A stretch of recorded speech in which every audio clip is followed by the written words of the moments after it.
Hey guys, welcome to another workshop episode. I don't recall what episode this is, but this was actually just a out of the blue episode because I just did the recent episode 20 for the Misfortune, which I went to D&D rules, and I was kind of hesitant on how to handle the initiative concept of D&D and following the rules for combat. So at first I was like, I'm not gonna roll initiative, and then I just, as usual, I changed my mind like midway, and then to the best of my ability, I just followed the basic rules of D&D. So I was thinking that could be a pain. Encounters don't happen too often in my, well, yeah, for the most part, encounters don't happen too often. We were using World of Dungeons logic rules for a long time, and in that one you just kind of roll to see if what the character does works. You don't follow the real there is no combat system in World of Dungeons. It's based on the 2d6 system, but for D&D you have that whole system of combat and it's incredible and it works when you're with others. So what I'm thinking is trying to not make the same mistake I've done before where I try to reinvent the wheel and try to figure out my own rule system. What I want to do is take traits from World of Dungeons and adapt it into D&D. And the other issue I was having was like, oh well, what weapons do they have? I didn't want to go through the book of D&D and like see, oh, goblins are typically this strong, they have this much armor class.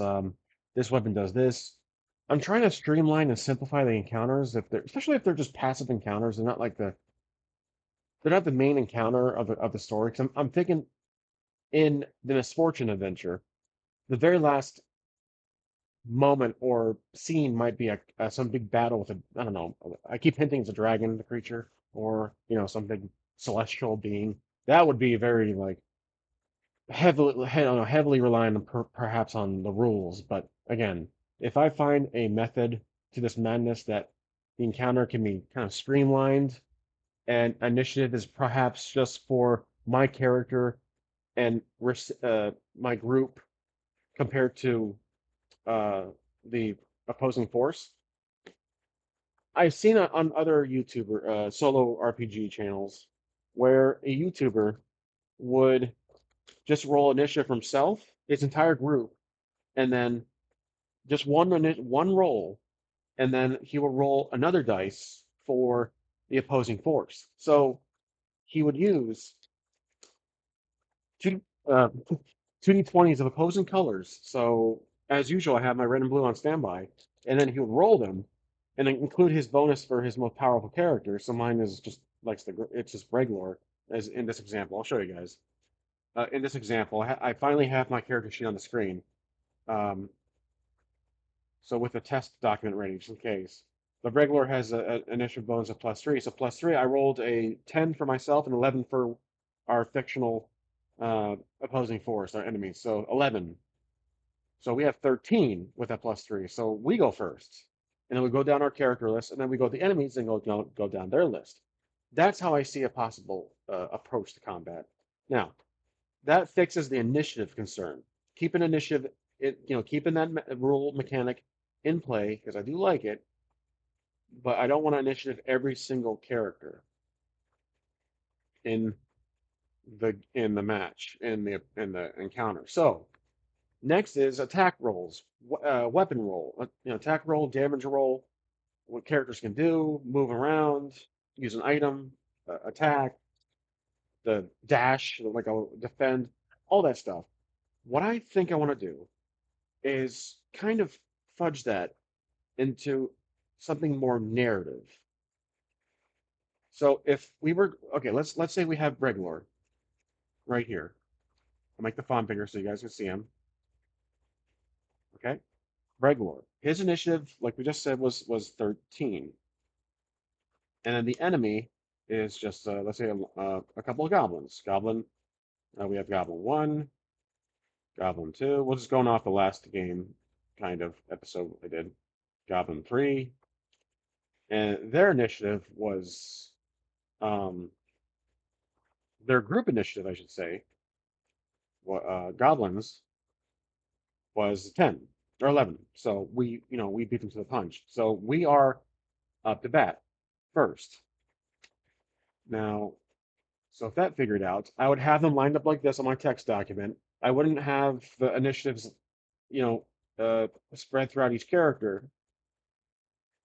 The next concern was health. Our character has health on our sheet. We have our health, our HP. Sorry, hit protection, hit points, yeah, our hit points on our sheet. So I'm currently at 13 out of 15 from the prior episode. I don't want to mess with that. I don't want to lose track or mess things up for my next episode, but we are there. Now, goblins, one thing I did notice of it was a supplement for World of Dungeons, was that characters from least to, from low level to boss was, sorry, just fixing my camera. There we go. Was dice count wise. So a low level character was 1d6. A mid range character, like a brute, was 2d6. A boss would be 3d6. So that would give them, you're looking at 6, 12, 18 total HP for the highest, for a boss. 12 for mid range, 6 for a low level character. Pretty limited. Like there's only, that gives you 3 classes to work with, but at the same time, I kind of like that. So I will give each of these characters, let's say there's one boss, and then 2 just kind of lower range goblins. Nothing really. They're just there. They're just cannon fodder. And so the next thing is to consider is, again, I'm completely doing this on the spot, right, on the fly right now. The next concern is AC, which is a huge element of DC. I'm sorry, D&D. Our character has it. So does that mean we keep attack rolls in there? Perhaps. I'm pretty sure we would. So attack rolls, we will go through each character. Breglor does his attack, and I roll. But the problem is, I don't see an attack and AC for those goblins. Do I just give them one? Well, perhaps. Here's my thought. Their DC is their average, if that makes sense. So, or not their average, their max health. So hit protection, sorry, hit points is 6. So the same dice represents their AC and hit points. So what we're looking at here now is this. And I do know that in some games, in some methods of DMing, the DM doesn't really consider a hit HP for an opponent, an encounter. They keep it in mind based on the amount of actions that the PCs are taking against an opposing force. So I could go that route where it's just mostly narrative. Like logically, how many strikes can this goblin take? And especially if I miss. So should I get rid of should I get rid of the HP count? Perhaps. So if this was a lead goblin, Goblin 1, and we can still give him an AC to maintain the concept of attack rolls and then beating that AC roll, the AC, then his AC would be, let's say, again, going back to my original concept,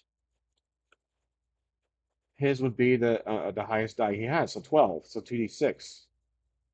Then for the lower guys, we have 6. Pretty puny, pretty small. Well, for my character, we go to actions, and then let's say I'm going to attack the lead goblin. He has an AC of 12. But then we think about the bosses. So 3d6 is 18. That's a pretty high difficulty. But then again, it's a boss. And my character by then would be much more powerful. So my attacks would become stronger, etc. So keeping them at a 12. Or I could fudge it. I can lower it 10, but I don't want to, handle handhold get too much handicap for my character. Play favorites. So if I want to attack roll, so I have +5 for a dagger, and the dagger is a 20, or attack roll in general is a +5. I roll, well, kind of teetered on. I rolled a 15. It was on 12, it tipped over to 15. So 15 plus 5, that's 20. So that's a non-critical. That's a total 20, total 20. I hit, and then with following, the system on here, I can roll a 1d4. Whoops. I could use the app if I wanted to, but 4. So I do 4 damage to the lead goblin. So his AC would reduce to 8. This was by accident. I didn't really think about, oh, what if I use their AC as their health at the start? And then when their health gets decreased, it's easier for me to attack them. I don't know if anyone's ever tried that before. Most likely they have, but it probably again, I think I had to hit that threshold first and then attack and then so it's a possibility. So let's say I did hit that goblin. Now it's his turn. So his health decreased to 8, but now his AC is 8. So it's easy for me to attack him because he's weathered. He's been hit. But well, what about armor and protection, spells, and all that stuff? Yeah, I haven't really been focusing on armor in my game per se for NPCs. So that's kind of my fault. But maybe their armor gets worn out because of battle. I don't know. That again, this whole channel is experimental. So I'm especially these workshop videos. I'm trying out like different. Sorry, my camera keeps just sliding. That's very annoying for you guys. It's this big finger in front of the screen. There we go. It's yeah, this whole thing's experimental. So I do like the concept of combining HP with AC. That would be a potential. Not for my character. I'm still working off D&D logic, but for to streamline the enemies, so I don't have to go through the book and be like, all right, this character has this much HC, this much strength, this much dexterity, all the stats. Really simplify it to this, and that way I can keep encounters, speed them up a little bit, not too much, but like get back to focusing on the story narratively, get back on the narrative. So, the goblin, now it's his turn. So he can attack, and my AC still remains separate from the HP. So I roll for the goblin. 6. Doesn't get me.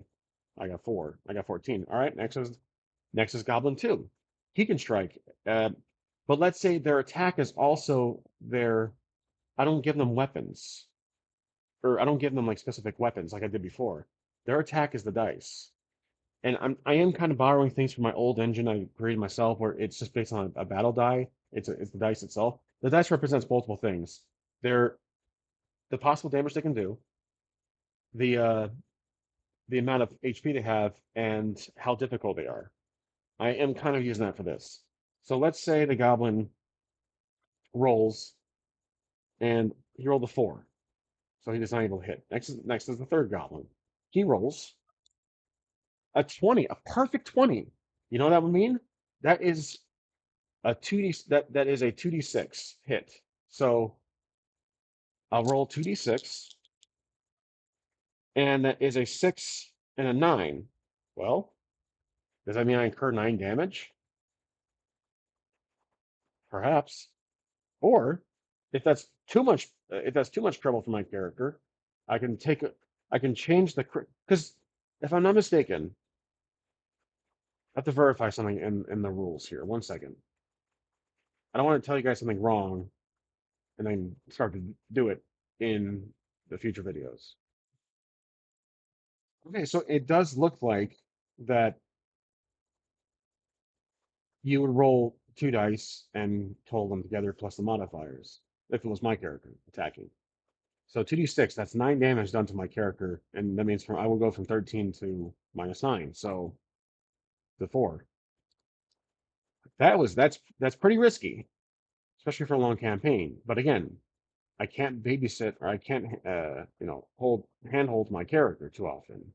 He has to take this kind of damage. Now, it's not like Karen where there's a defense. Your AC is your defense. So let's say if I have anything equipped, armor, I think I just have leather armor. Yeah, I just have leather. So that increases my AC to 14. So not too much. It's nothing too impressive. My character is a level 2. HP got bumped up when I got leveled up some time ago. So that's one way to do it. Or I can give the um, goblins an attack die. So they have the defense die, which is their health and their total. It's their AC and total health to start. But their attack die can be a dice lower. So D6 will be a D4. While the leader, he's 2D6. So his would be a D6, the D12, D6. So I would have a D. Yeah, I would have. Yeah, I pretty much have everything I need right in front of me. So back to my character. Let's restart. I'm gonna go back to from the top. So that's the defense dice. That's their AC, and I give them a defense dice. So a D12 for. I don't have a lot of D12s because I don't use them too often. D12s do not get a lot of credit, do they? Not get a lot of use. So D12 for the lead goblin one, and then just a regular D6 for the lower range. But that's the defense die. For the lead goblin, he would have a defense of 12, an AC of 12, and then an attack of D6. But again, if he gets a critical on a D20, he could roll 2D6. So I might take 12 damage and be taken out almost in one shot. While the goblins have a D6 AC, which is very low and pretty simple, fairly pathetic. But if they get a critical, their attack die is 4, then plus another one for critical. So let's roll. Okay, let's say that the lead goblin takes a strike. He rolls 11, which is not enough. Then we go down to the next character, which would be the goblin 2. He rolls a 12, not enough. He misses. 20, got a critical for the third goblin. Okay, so he has a 2d4, which I probably should use a red d4. There it is. Twice. I only have one red d4. So I roll it once. Okay, 4 damage plus another one. 2 or 3. So 5, 6, 7. He deals 7 damage to me. And that's a lot. So that's one way to do it. Just kind of dumbing down their weapons is a possibility. So that's what's in my head right now. That's just what I'm thinking. Um, just using dice to pretty much uh, symbolize low, medium, high difficulty. It really does crunch a lot of enemies into like those three back brackets. But again, I think this would streamline my combat, my encounters. So if we have a boss, so if I have an 18, if I have a let's see, a Lord Goblin of sorts, and then he has a few minions around. He has a Mage Goblin. Let's give him a 12, and then he has a Fighter Goblin, 12 or 6, and an Archer Goblin who fights from a distance of 6. So the Lord Goblin, his AC is relatively high, so I have to just pray to whoever God you believe in that roll, my roll is 18 or higher. Again, it's a really high difficulty, but I think that'd be suitable for a boss. So if I were to roll my attack roll plus 5, I land on a 16, I get 21, that's a hit. So then my roll for damage would be 3, 6. So now he's down to 12. And that's his AC moving forward. Like I said, I can always adjust the AC on that. It's a thought. So I mean, there is an issue with it. It would really shorten the time of combat, especially like boss battles, where if I do inevitably face that big creature in the end of Misfortune, and his health is like 20 plus, does that mean his AC is 20? Uh, Probably not. His AC would have to be 18. I'll give him some extra health to make it more challenging for Bregor. So the 18 difficulty would only be used for the very end boss of some major quest. Everything else, most characters are going to be 6 or 12 based on the 3 dice, based on 2 dice. So as a last example, and I hope this makes sense because it's not. I don't. It doesn't seem like it's too complicated. It probably seems like it's too simple. We have a bandit captain, and he's a 12. We have a bandit assassin, and he's only a 6. And then we have a bandit guard, and he's a 6 also. So my character, let's say we go second. The entire bandit crew goes could go first, which seems crazy because then they can keep attacking, killing me. That's the flaw in my system where um, I just roll for initiative based on who goes first, group wise. I know from what I've seen in some like live D&D campaigns, how the DM would manage table wise if it's like 10 plus people. Initiative would be around the table, so that's a possibility again. Or I could essentially roll initiative for every character and then line them up in order. So for example, we have initiative here on this side. And let's say I roll initiative for Breglor, plus his 3 bonus, so 9 total. So his will be 9. The bandit crew, we're looking at initiative for the captain, 5. The assassin, 18. The guard, 15. Okay, so that means what I should do is AC this up here, and then initiative right there. And here's what I'll do. I'll take out the group name, take out this old legend, and then I would put the highest at top, and we will go down the list. So there's that one.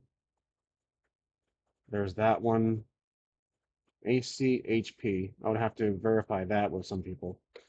Breglor is 9, so he is next.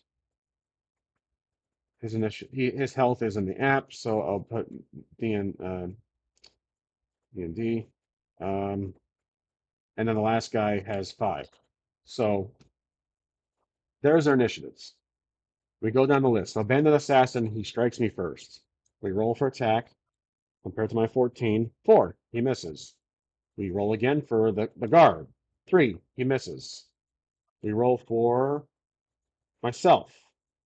17. Oh, right. I'm going. So 17, I choose to attack any of them. I choose the captain to hurt him. So I roll my dagger, and I get 4. So I hurt him, the captain, down to 8. Okay, now it's his turn. So he's going to roll attack 8.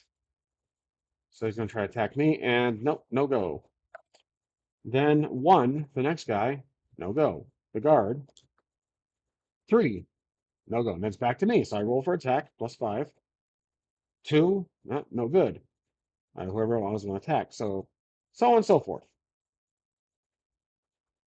That is probably the more balanced approach to this, where I'm keep initiative in play, while AC and HP are combined for the enemies. And then in a whole other rule set, you can take away AC, and it's strictly what the armor takes, and then the rest is your health, which is Karen rules. But I don't want to go back to Karen rules. That's the entirely point. Like, why would I go to D&D in the first place? I've changed rules 3 times or so, 3 or 4 times in the entire campaign, which I do like to do. It's challenging myself. But it can also be a burden. So the other method I was thinking was narratively. So the real quickest way this would go, which I would not want to do, is pull the mythic chart out and just say, all right, let's see. Let's figure this out. Let's base them on our recent encounter. I had the vantage point. My crew, my team was below. They are not worn out. the goblins weren't worn out. They were, but they had the surprise on us, so that does give an advantage to them. But I also have the control plant spell, so that has an advantage for myself. So what I can do is narratively explain what happens, or decide based on the oracle. Do the goblins uh, strike first? And I would say they likely do. So I'd roll a d100. I would get rid of my other dice and get the d100 like this. And then I would say, very likely they do. Do they strike first? 29. They do. So I would erase this here. The goblins strike first. I'm keeping on specifics. I would say there's a fierce exchange, there's a fierce battle going on. Everyone takes a hit or two. While meanwhile, up above is me, my character. So I have the control spell. And it has, like I've defined in my adventure, my misfortune episode 20, my control spell has control plant spell has two uses. So um I would ask the Oracle. I don't have experience of magic, but I can read the text on the writing on the scroll. So that's probably a disadvantage, but I can read it, so I can make it happen. So more it's like 50-50. I attempt, and plus I'm distant away. I'm higher up, but I do have the element of surprise. So there's a lot of, pros and cons to this. 50-50, does my spell work if I were to summon it? To spring vines up from the ground and grab all of the enemies. 90. Nope, it doesn't. So my spell completely backfires. That's the lowest no you can go. 91 would be exceptional no, and then it would probably backfire myself or something. But extreme no to maybe where like there's a heavy gust of wind and then the spell just flies out of my hands. So I attempt the spell, but wind, a gust of wind blows um, the scroll away. So that's just a narrative silliness. I mean, it's a very low no. Like, but if it was exceptional no, it would hurt me. Like a vine, I screw up. I read one of the words wrong, and a vine pops up and knocks me over off the side of the cliff like an idiot. So then now we're back to the group down below. So after a fierce exchange of battle, um, how does um, how does Dervish fare? Dervish and Groove, the Misfits fare against um, the Goblins. I'd say they're pretty even because the Goblins are a rival gang, and the Dervish, but Dervish doesn't have his full team. But there's Goblins, there are four Goblins, and against four, so two guards and the Dervish and Gruith. So I'd say it's 50-50. So again, it's 50-50. 41. They do fare pretty well. So I say that in that manner, they managed to take out two of possibly the fighter goblins. So maybe two fighter goblins are killed. While that's yeah, I'd say if it was 50 or less, two of misfits would have been taken out. Again, I'm kind of judging it by the dice's value. If it's higher for yes or they're higher than no, then you see how it happens narratively. Now the goblins, they're they're basically perhaps getting scared, or the leader is backing away, but not running yet entirely. If that was a higher yes, probably would have fled. But now it's my turn, so or we can base on party. But I've been kind of combining the narrative to fight combat per the party and then myself above. Well, I don't have any ranged weapons, so I'm gonna like I did in the episode. My spell works after the second time, and I ran down. So I'm gonna run down again, and this will be a DC check. This will be just a general action. Let's see. I could also use. I just realized I could also use DCs for practically anything. Like I have the Oracle here, but what if I use DC for uh, almost anything, like any attempt at skills? So we'll go to we'll go here. I'm going to try to run down. So this will be an athletic acrobat check. I'm going to run down the hill. I think the hill was normal. It was just like a 45-degree angle, had some rocks there. So I think 10 is probably, or 12 is probably a fair a fair. So we'll roll a d20 plus the 3. 6. So I trip and fall forward, and because it's so low, I get hurt. So maybe I stumble and fall flat on my face. So I'm turning to Carly Howard at this point in this example. But again, um, yeah, Breglor, I attempt to run down the hill to get closer, to get closer, but fall forward maybe at the halfway point and collapse on my face. But since we're following Three Stooge logic, let's organize this a bit because I might keep this file for future reference. There we go. And I would take maybe I don't know. Let's maybe we'll do D4 from falling damage. I took 2 damage. Okay, but because of that, everyone sees me, and then because from the original episode, the magic spells I think got the attention of Gruith or like just the archer mainly. People who are able to see far, like the archer goblin, saw me, and that's when he started attacking me. But this one, I face plant, and everybody looks at me. Dervish is like he's confused. Gruith laughs. Maybe the goblins start laughing. So I got their attention. So inadvertently, I might have helped Dervish. Dervish sees an opportunity. You know, he's a smart guy. I'm sorry, Gruith sees an opportunity to attack. So Gruith does some kind of magical spell, some area spell, and he unleashes his own plant attack or like some cold snap. And I'll roll to see the difficulty of that would be because they have it. They're all attention is drawn away from Gruith. Maybe it's a low difficulty of 10. So I'll roll a d20 and 9. So not effective enough. Perhaps the one of the goblins caught him about to cast the spell. So again, using d20 to made up DC levels based on the environment, or sticking to the oracle and saying likely or not likely. So if we try the oracle, Gruth is about to cast it, and I think he's very likely it's going to work. So I roll, and I roll a perfect 3. I roll a 3. So that cold snap works compared to the DC I did before. So again, there's a lot of range for the oracle, but the DC is more conventional. That's a tough one. Which one to choose? So let's say Gruith attempts Cold Snap, and we'll use the Oracle roll.